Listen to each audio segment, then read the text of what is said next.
On and on डायबा life, मधुमेह रहित जिंदगी की ओर। डायबिटीज के क्षेत्र में एक आविष्कार। आइए इस डायबिटीज को संक्षेप में जान लेते हैं। डायबिटीज मेलाइटिस या मधुमेह एक चयापचयी विकार है जो इंसुलिन स्राव की गड़बड़ी या इंसुलिन प्रक्रिया में गड़बड़ी या फिर दोनों ही वजहों से होता है।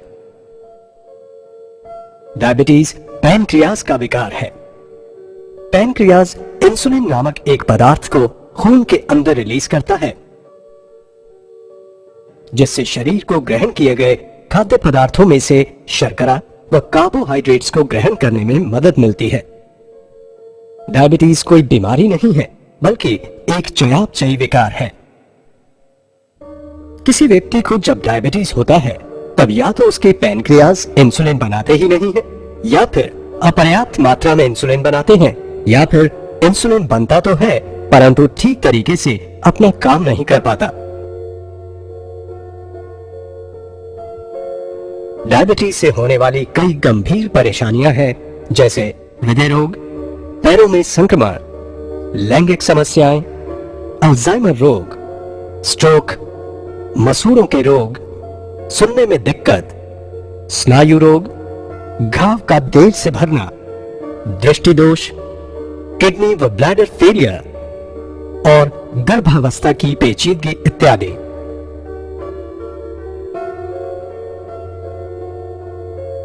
भारत बहुत तेजी से दुनिया का डायबिटिक कैपिटल बनता जा रहा है। भारत में अभी करीब 62 मिलियन लोग डायबिटीज से ग्रस्त हैं।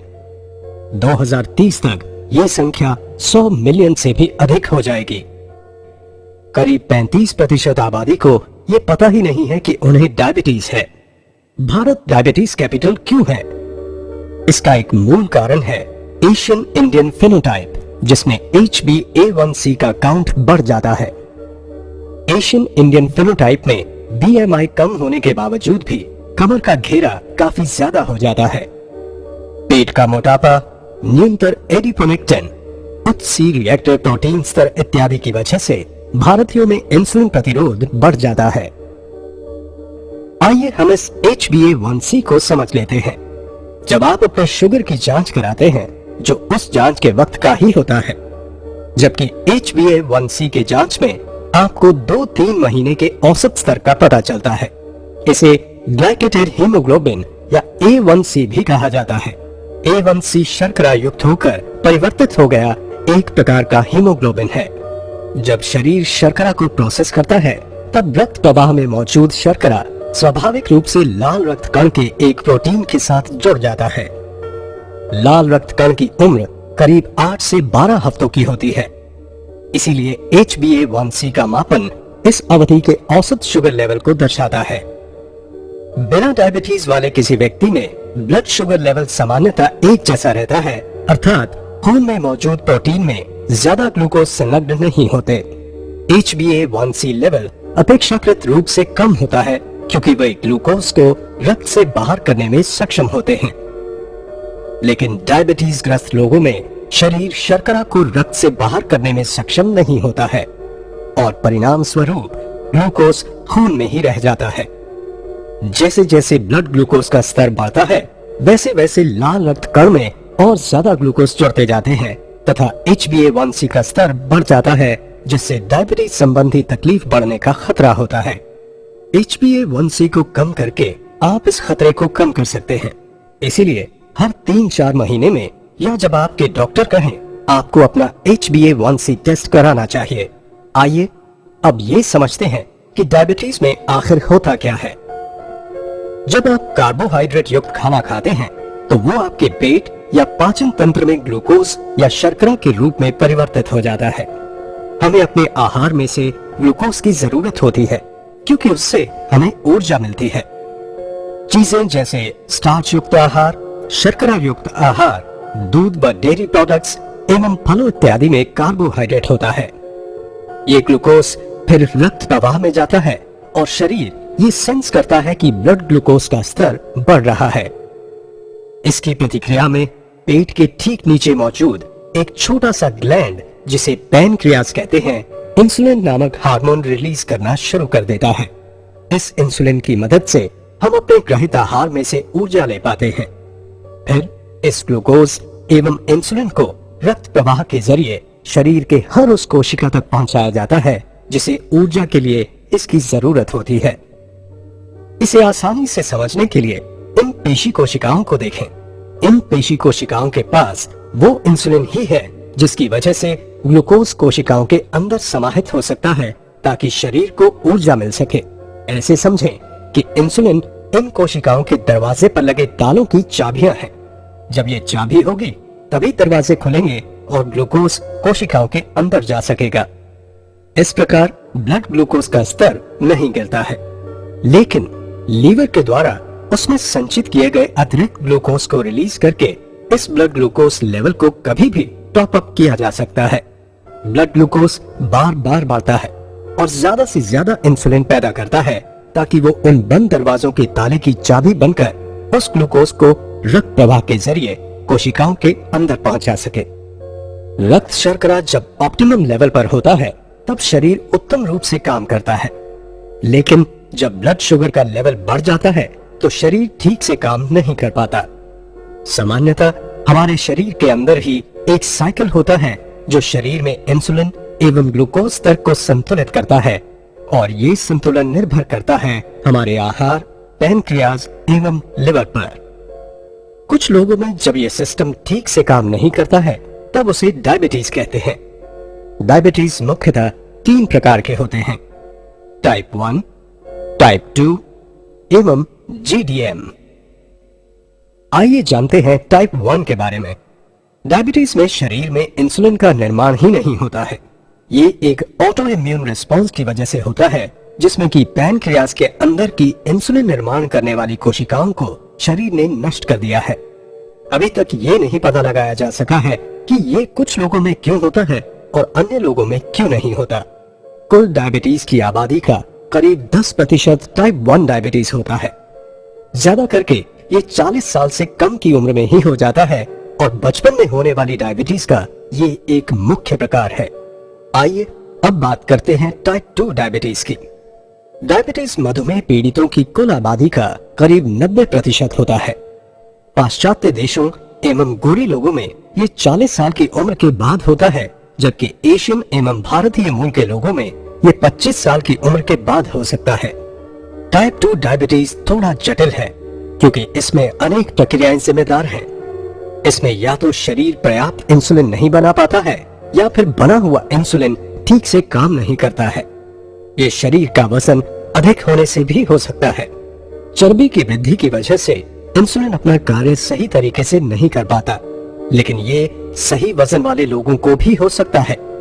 टाइप 2 डायबिटीज में कार्बोहाइड्रेट युक्त आहार पेट एवं पाचन तंत्र में सामान्य रूप से ही ग्लूकोज में परिवर्तित होता है। फिर वो ग्लूकोज रक्त प्रवाह में जाता है। पैनक्रियाज इंसुलिन का निर्माण शुरू कर देता है जो ग्लूकोज के साथ रक्त प्रवाह के जरिए शरीर के उन सभी कोशिकाओं तक प्रवाहित होता है जिन्हें ऊर्जा के लिए ग्लूकोज की जरूरत होती है। परंतु यहाँ ग्लूकोज किसी भी तरीके से कोशिकाओं में प्रवेश नहीं कर पाता है क्योंकि उनके दरवाजों के ताले चर्बी जमा हो जाने की वजह से अवरुद्ध हो जाते हैं। अर्थात इंसुलिन भी उन कोशिकाओं के दरवाजों को ठीक से खोल नहीं पाता और इस वजह से शरीर में शुगर लेवल बढ़ता जाता है। इसकी प्रतिक्रिया में पैनक्रियाज और ज्यादा इंसुलिन का निर्माण करता है, अतः रक्त शर्करा का स्तर बढ़ने लगता है और इंसुलिन का स्तर भी बढ़ता जाता है। ये स्थिति और भी ज्यादा जटिल हो जाती है जब ऊर्जा के लिए व्याकुल कोशिकाएं लिवर को इमरजेंसी सिग्नल भेजने लगती हैं ताकि लिवर अपने संग्रहित ग्लूकोज को रिलीज करे। इस प्रकार ब्लड शुगर का स्तर और भी बढ़ता है और पैनक्रियाज और ज्यादा इंसुलिन बनाती रहती है। पैनक्रियाज ये काम तब तक करती रहती है जब तक वो थक न जाए और ऐसे में अंततः वो क्षतिग्रस्त हो जाती है। टाइप 2 डायबिटीज के लक्षण बड़ी देर से प्रकट होते हैं और कुछ लोगों में तो इसका कोई लक्षण प्रकट ही नहीं होता है। यही कारण है कि टाइप 2 डायबिटीज से ग्रस्त लोग 10 साल तक भी बिना किसी लक्षण के हो सकते हैं।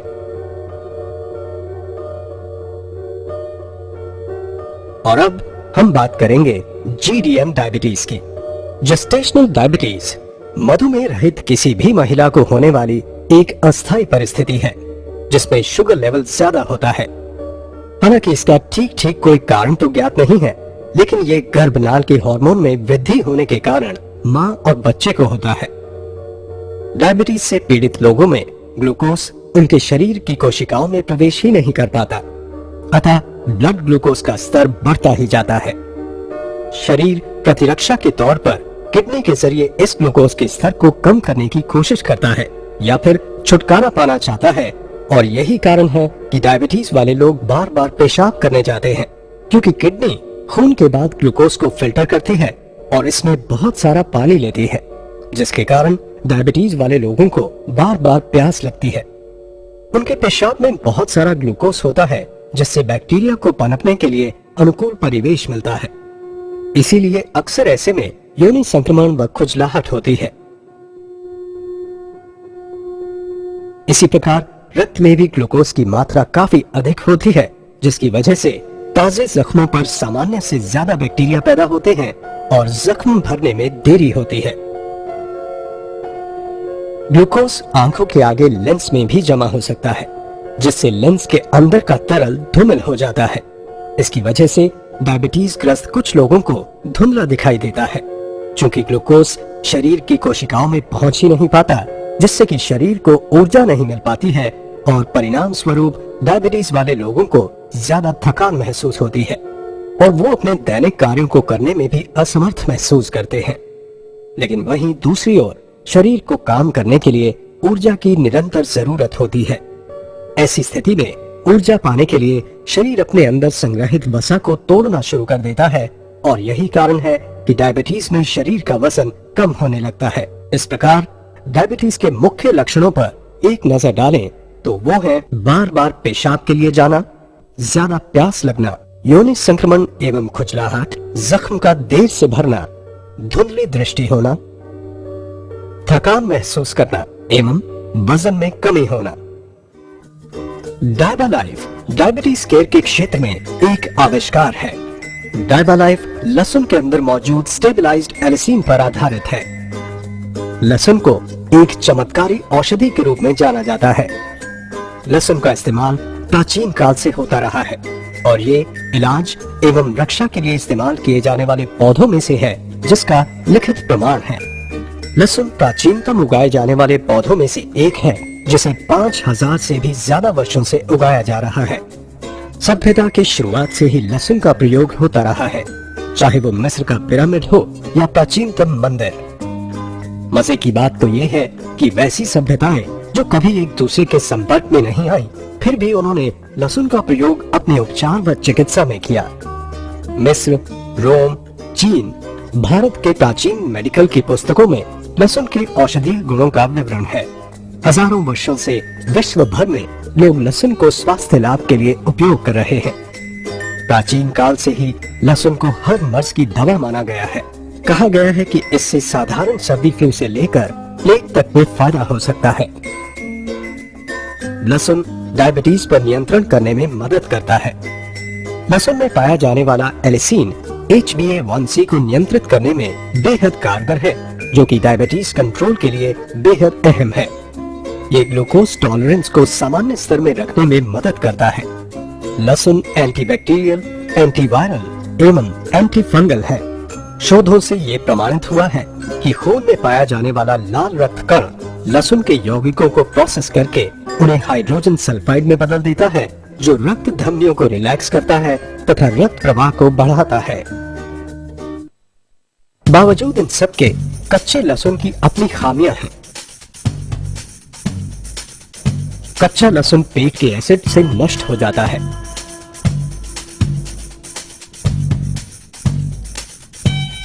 ये आंतों के एपिथेलियल कोशिकाओं द्वारा अपघटित हो जाता है।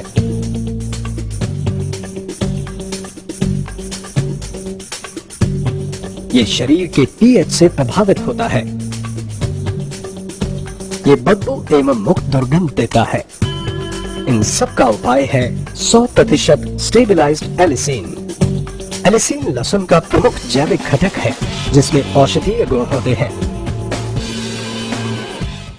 100% स्टेबलाइज्ड एलिसिन यूरोपियन वैज्ञानिक डॉक्टर पीटर जोसलिन का आविष्कार है। इस 100% स्टेबलाइज्ड एलिसिन को लेकर यूरोपियन वैज्ञानिक डायबिटीज केयर के लिए एक अनोखा फॉर्मुलेशन तैयार किया है जिसका नाम है डायबालाइफ। डायबालाइफ का अर्थ है मधुमेह रहित जिंदगी की ओर। डायबालाइफ एक आयुर्वेदिक औषधि है।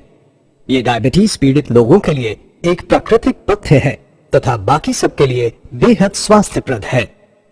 एक छोटा सा 210 मिलीग्राम का कैप्सूल कच्चे लहसुन की 36 कलियों को खाने के बराबर है। डायबालाइफ अनुसंधान पर आधारित तथा जबरदस्त हर्बल घटकों से बना है। ये 5 बेहतरीन घटकों से बना है। 100% स्टेबलाइज्ड एलिसिन, करेला या बिटरगार्ड, दालचीनी या सिनेमन, अल्फा लिपोइक एसिड एवं क्रोमियम पिकोलिनेट। डायबालाइफ की विशेषताएं या यूएसपी। डायबालाइफ डायबिटीज केयर के क्षेत्र में एक आविष्कार है। भारत में पहली बार अनुसंधान आधारित एवं चमत्कारी प्रोडक्ट 100% स्टेबलाइज्ड एलिसिन से बना, 100% शुद्ध शाकाहारी कैप्सूल में बना, यूके ग्रास प्रमाणित घटकों से बना, नॉन जीएमओ घटकों से बना, पेटेंटेड फॉर्मूला, यूके जीएमपी अनुमोदित गुणी घटकों से बना, EJNR द्वारा सत्यापित घटक, MHRA द्वारा अनुमोदित घटकों से बना, डॉक्यूमेंटेड क्लिनिकल ट्रायल। मार्केट में इकलौता प्रोडक्ट, कोई कंपटीशन नहीं, विश्व के कई अन्य देशों में मौजूद।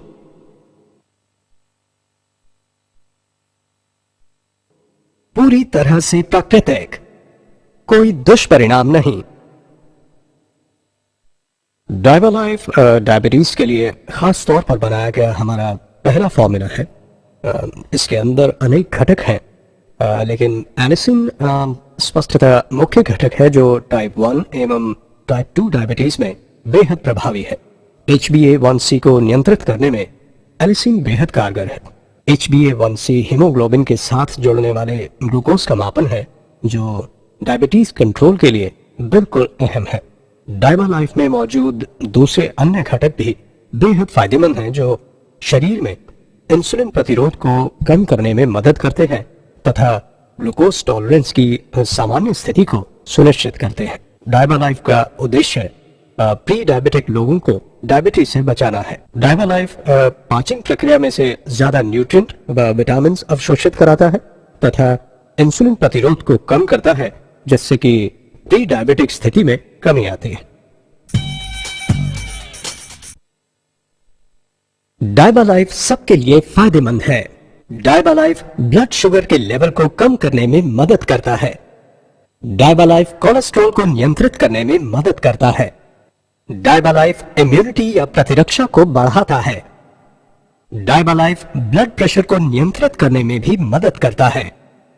डायबालाइफ का R&D एवं प्रोसेसिंग अत्याधुनिक तकनीकी युक्त संयंत्रों में किया गया है।